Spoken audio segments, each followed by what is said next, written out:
Tinding gutom. So, ito yung nilutong merienda. Ngayon ay 3. Ito ay California spaghetti salad. So, ano ba lang, ang ano lang yan, nalaman lang yan ay, dapat black olives. Wala kaming black olives, kaya yung green na lang.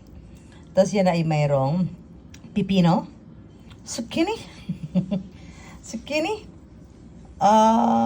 cherry tomato, at saka sibuyas, at saka yung angel hair na noodles. So yun ang aming merienda today.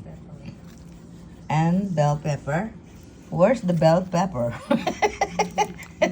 yan ang aming merienda. Come, kain na po tayo.